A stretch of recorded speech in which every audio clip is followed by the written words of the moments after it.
The Korean Mafia boss divorced his black bride to save her life. Unaware she had one final secret. The divorce papers sat between them on the glass table like a verdict already passed. Jae Min did not look up. "Sign it," he said, his voice flat, stripped of every ounce of warmth she had ever heard in it. Amara stared at him, her pen hovering, refusing to move. "Look at me and tell me you don't love me anymore. Say it to my face and I will sign this right now." He lifted his eyes to hers. Cold. Distant. Rehearsed. "I don't love you anymore," he said. Her hand trembled as she signed her name for the last time as his wife. She stood, gathered her coat, and walked toward the door. Then she stopped.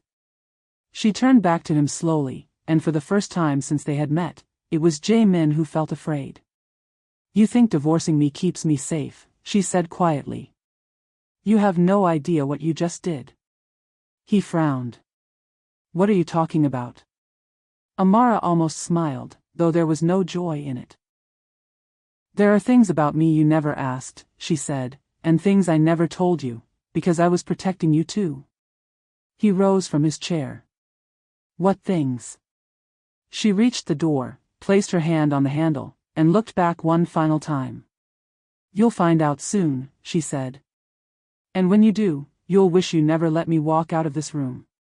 She left. He stood frozen in the silence of his office, the papers still warm from her hand, realizing for the first time that the woman he had just given up to save her life might have been the only thing capable of saving his. If you think you know how this story ends, stay with me, because you don't. Let's begin from the very beginning.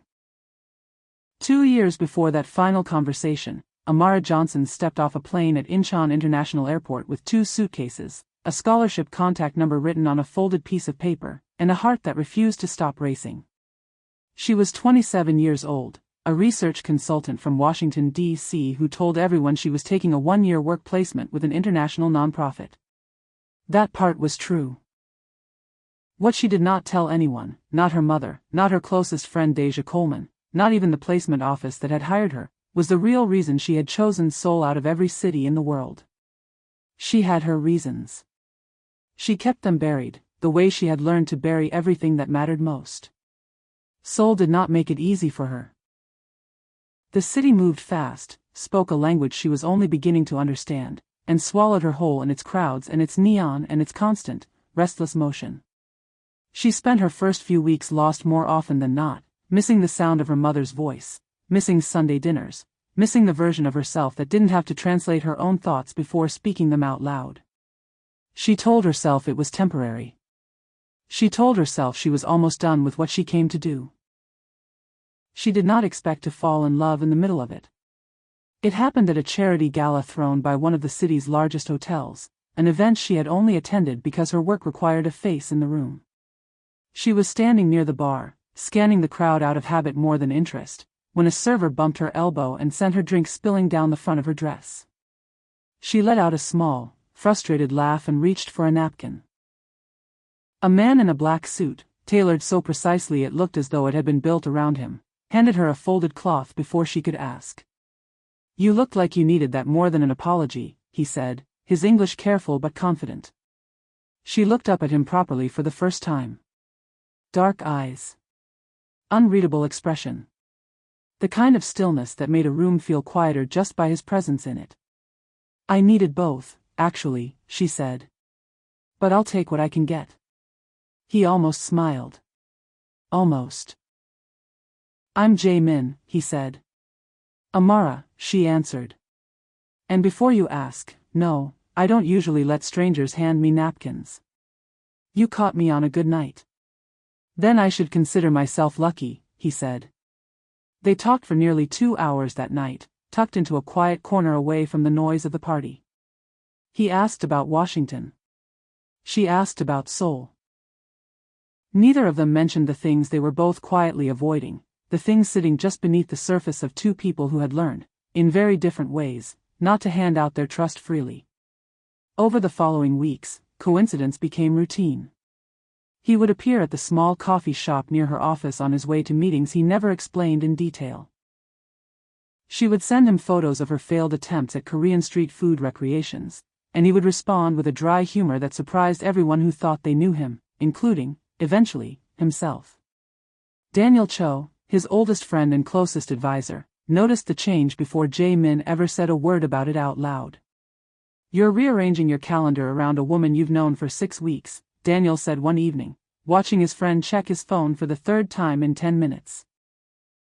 "She's not just a woman," Jae Min said. "Then what is she?" Daniel asked. Jae Min didn't answer right away. "I don't know yet," he finally said.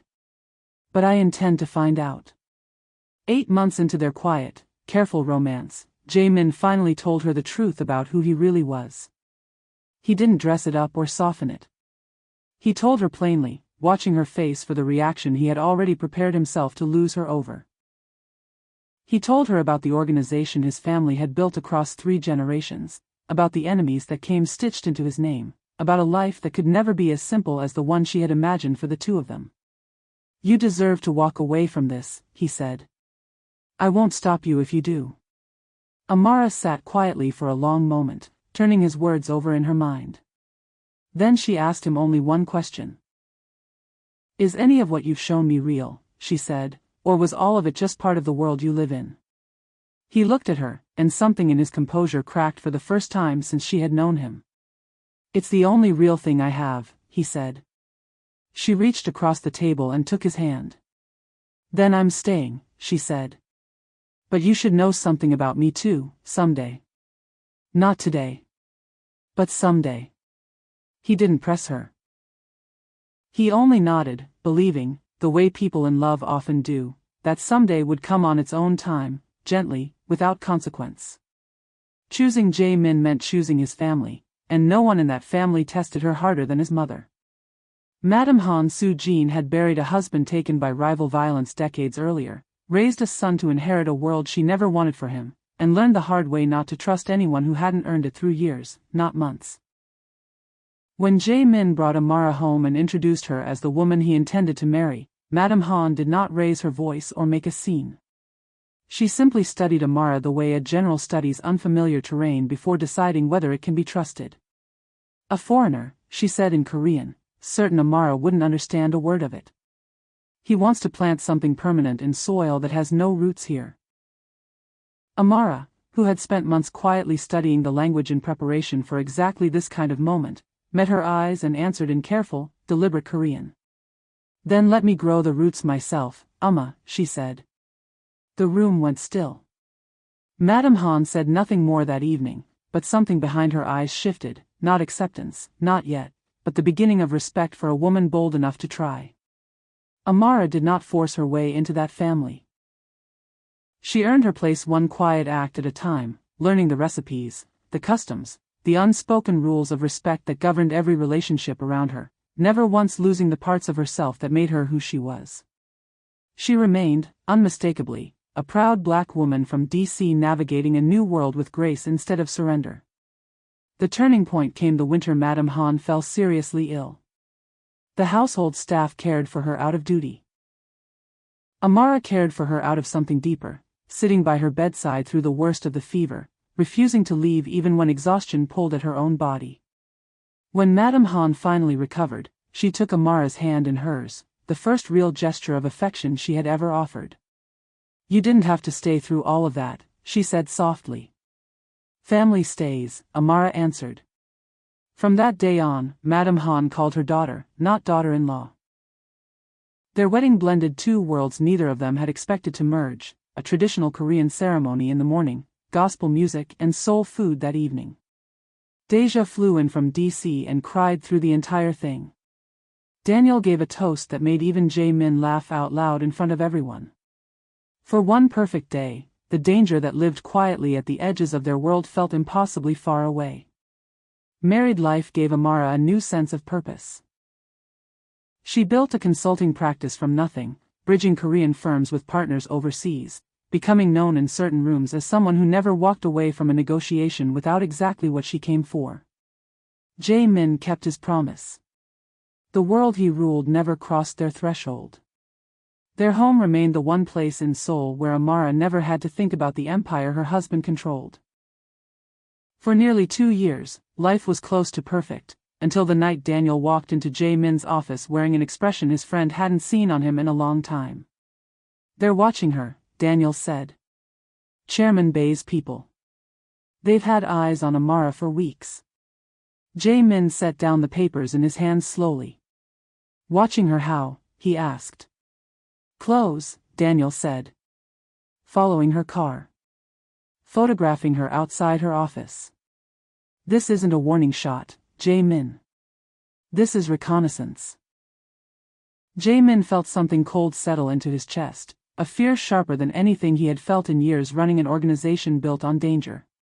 He had learned to live with threats against himself. He had never learned how to live with a threat against her. "Find out everything," he said. "Every name, every photograph, every car. I want to know exactly how much danger my wife is in." Daniel hesitated before answering. "There's something else," he said. "What?" Jae Min asked. "It isn't only about you anymore," Daniel said. "Bae's people found something in her background. Something that isn't in any file we ran when the two of you started seeing each other. Something Amara never told you." Jae Min's jaw tightened. "What are you saying?" "I'm saying Bae doesn't think Amara is just your wife," Daniel said. "He thinks she's the reason he lost 3 shipments and half a supply route last year, back before she ever met you. He thinks she's connected to people you've never even mentioned to me." The room went silent. Jae Min stared at his oldest friend, searching his face for some sign that this was a mistake, a bad rumor, anything other than what it sounded like. "That's not possible," Jae Min said quietly. "I would know." "Would you?" Daniel asked, not unkindly. "Would you really?" Jae Min said nothing. Somewhere in the back of his mind, a memory surfaced, unbidden, of Amara sitting across from him 2 years earlier, telling him there was something about her she would explain someday, not yet, but someday. He had let it go without pressing her. He had trusted her completely. Now, for the first time since he had known her, a small, cold seed of doubt began to take root beside the fear. He didn't sleep that night. He sat alone in his office long after Daniel left, turning the surveillance photographs over in his hands, studying the careful, practiced way Amara moved through the city without ever knowing she was being watched, and arrived slowly at the decision that would nearly destroy everything they had built together. If the world believed Jae Min Kong no longer cared for the American woman he had married, then she would no longer be worth watching. She would become, in the eyes of men like Bae, an ordinary woman again, invisible, irrelevant, safe. Whatever secret she was carrying, whatever connection Bae believed she had to his lost shipments, none of it would matter if the marriage that made her a target simply ceased to exist. He decided, that night, to make the world believe he had stopped loving her. It began in small, almost invisible ways. He started coming home later, offering no explanation. He stopped reaching for her hand on their evening walks. When she spoke about her day, his answers grew shorter, colder, until conversation between them felt like a formality instead of a comfort. Amara noticed immediately. Of course she noticed. She had spent 2 years learning every version of this man, and the cold, distant stranger now wearing his face frightened her more than anything Bae's men could have done. "Talk to me," she said one night, standing in the doorway of his office while he stared at papers he wasn't actually reading. "Whatever this is, we face it together." That was always the promise. "Some things," he said quietly, without looking up, "aren't meant to be faced together. Some things are meant to be carried alone." "That isn't your decision to make for both of us," she said, her voice sharper now, edged with something close to panic. "You don't get to protect me by disappearing from me." He didn't answer. He never told her about Bae.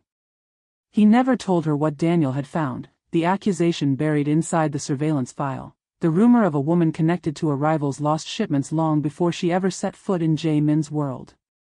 He told himself it didn't matter whether it was true. He told himself the only thing that mattered was getting her out of the crosshairs, whatever the cost. He began sleeping in the guest room, claiming work that didn't exist. He let her calls ring out during the day, staring at her name on the screen, hating himself with every unanswered ring. When their second anniversary arrived, he said nothing, did nothing, let the day pass like any other, while Amara sat alone at a restaurant table she had reserved for the two of them, waiting for a man who never came. She began to unravel in ways she hadn't expected. The confident, sharp-eyed businesswoman who had built an entire practice from nothing started questioning everything, her worth, her place in his life, whether the love she believed in had ever been real at all. Deja called every day from D.C., listening to her best friend's voice grow smaller with each conversation. "I don't understand what happened," Amara told her one night, her voice raw from crying. "He looks at me like I'm a stranger now." "Have you asked him directly?" Deja said. "Sat him down and demanded the truth." "I've tried," Amara said. "He won't give it to me." "Then maybe it's time you gave him some truth of your own," Deja said carefully. "Maybe it's time you stopped waiting for him to figure it out and told him what you've been sitting on for 2 years. Amara went quiet on the other end of the line. "Not yet," she finally said. "If this is really happening, if he's really done, then it doesn't matter anymore. And if I tell him now, out of desperation, he'll never know if I meant it or if I was just trying to save the marriage." "Amara," Deja said gently, "some secrets don't stay secrets forever. Especially not ones that big." "I know," Amara whispered. "I know that better than anyone." Finally, on a gray afternoon in his glass office overlooking the city they had built their life in together, Jae Min asked for a divorce. He told himself it was mercy. He told himself it was protection. He told himself a broken heart was a small price to pay for keeping her alive, and he never once considered that the secret Bae's men had uncovered, the one he never asked her about, the one she never got the chance to explain, might have made all of it unnecessary from the very beginning. Amara signed the papers without another word, because there was nothing left to say to a man who had already decided to leave without ever asking her the one question that mattered. She stood, walked to the door, and stopped. "You think divorcing me keeps me safe," she said quietly, turning back to face him one final time. "You have no idea what you just did." He lifted his eyes to hers, and for the first time in weeks, something flickered behind the coldness he had spent so long building. "What are you talking about?" he asked. "There are things about me you never asked," she said, "and things I never told you, because I was protecting you too." He rose slowly from his chair. "What things?" She reached the door, placed her hand on the handle, and looked back at him one last time. "You'll find out soon," she said. "And when you do, you'll wish you never let me walk out of this room." She left. He stood frozen in the silence of his office long after the door closed behind her, the papers still warm from her hand, and for the first time since he had made his decision, Jae Min felt something far more dangerous than fear. He felt certain that he had just made the worst mistake of his life, and he had no idea yet how right he was. Amara did not go home to her old apartment that night. Instead, she drove across the city to a nondescript building near the Han River, one she had visited exactly 4 times in 2 years, always alone, always without telling anyone where she was going. She rode the elevator to the 4th floor, knocked twice, and waited. The man who opened the door was in his 60s, silver-haired, dressed like a retired professor rather than what he actually was. His name was Robert Ansa, and he had known Amara since she was 19 years old. "He signed the papers," Amara said, stepping inside without waiting for an invitation. "It's done." Robert studied her face carefully. "That was faster than we expected," he said. "Are you all right?" "No," she said. "But it doesn't matter right now. Bae's people are circling him and he doesn't understand why. He thinks pushing me away protects me. He has no idea he just made both of us more exposed, not less." Robert walked to a small desk in the corner of the room and opened a drawer. "He doesn't know what you actually did before you came to Seoul," he said. "That's still buried. For now," Amara said. "But Daniel is good. If he keeps digging, he'll find pieces of it eventually. I need to get ahead of this before Bae finds a way to use me against Jae Min permanently." Robert closed the drawer slowly. You could have told him the truth 2 years ago, he said. None of this had to unfold like this.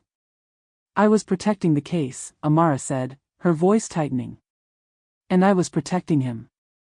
You don't understand what it's like to build a life with someone and know that one wrong sentence could destroy everything you're both standing on.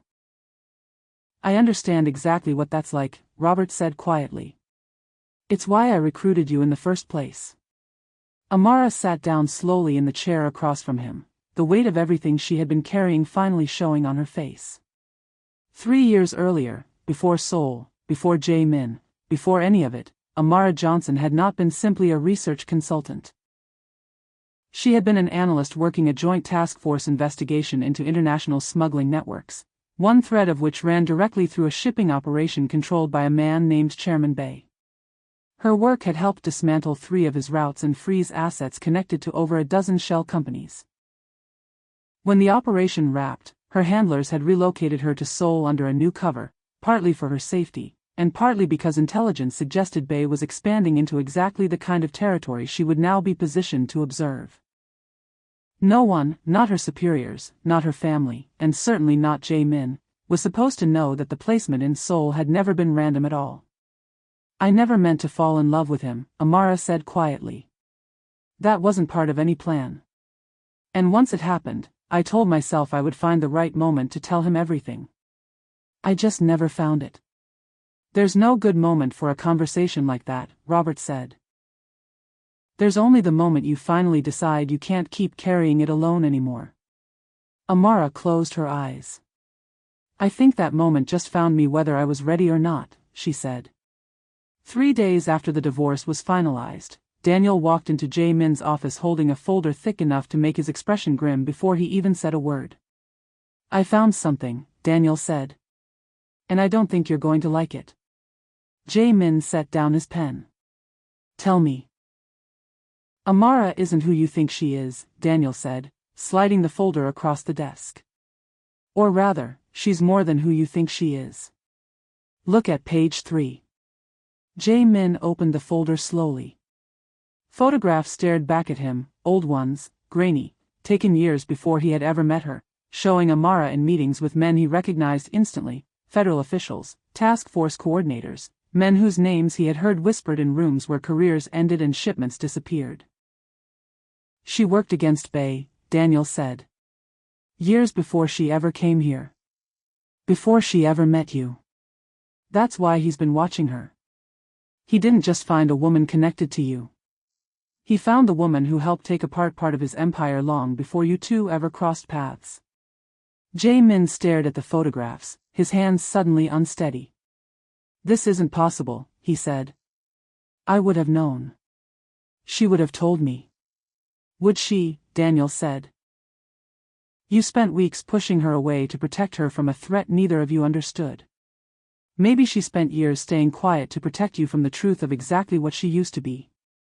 Jae Min sat back slowly, the full shape of what he had done finally beginning to take form in his mind. He had divorced her believing it would erase the target on her back. Instead, he had left her completely unprotected, standing alone against a man who had every reason in the world to finally finish what he had started years earlier. Where is she now? Jae Min asked, his voice suddenly urgent. I don't know, Daniel said. She hasn't been at her apartment. Hasn't been at the office. It's like she disappeared the moment the papers were finalized. Find her, Jae Min said, rising from his chair. Find her right now. That evening, Madame Han arrived at her son's office unannounced, the way she had once before, and found him standing at the window, staring out at the city with the same hollow, wasted expression Daniel had described to her over the phone. You look like a man who has finally understood his own mistake, she said, stepping inside.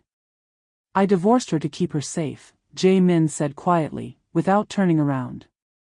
And it turns out she was never the one who needed my protection. Madame Han crossed the room and stood beside him. Then what does she need from you? She asked. The truth, Jae Min said.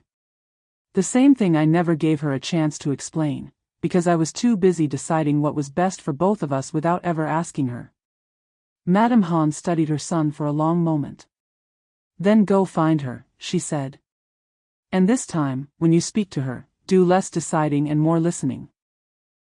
Jae Min found her 2 hours later, not at her apartment, not at her office, but at a small overlook near the river where she used to go, years earlier, before either of them had ever crossed paths, back when the city still felt unfamiliar and the weight of her secret was hers alone to carry. He had remembered her mentioning it once, in passing, during the earliest weeks of their relationship, and something in him had simply known. She heard his footsteps before she turned around.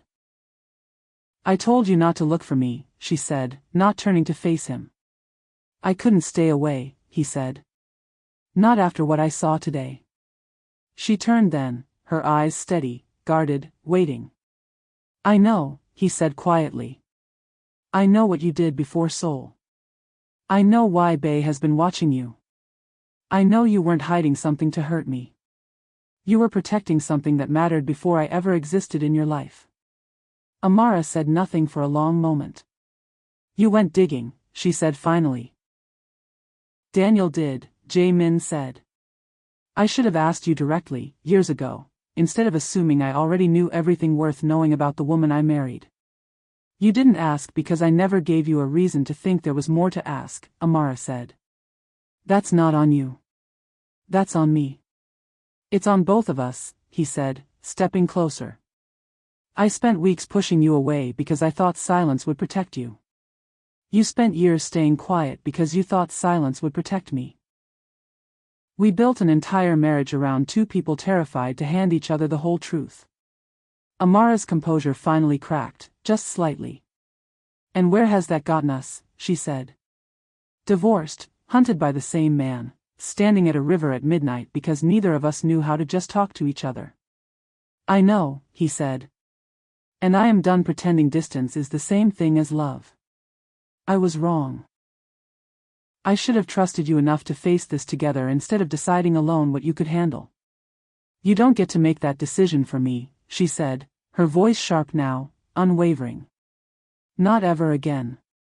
If we face something dangerous, we face it together, as equals, not as a man protecting a woman who has already proven, more than once, that she can protect herself." "Never again," Jae Min said. "I swear it on everything I have left."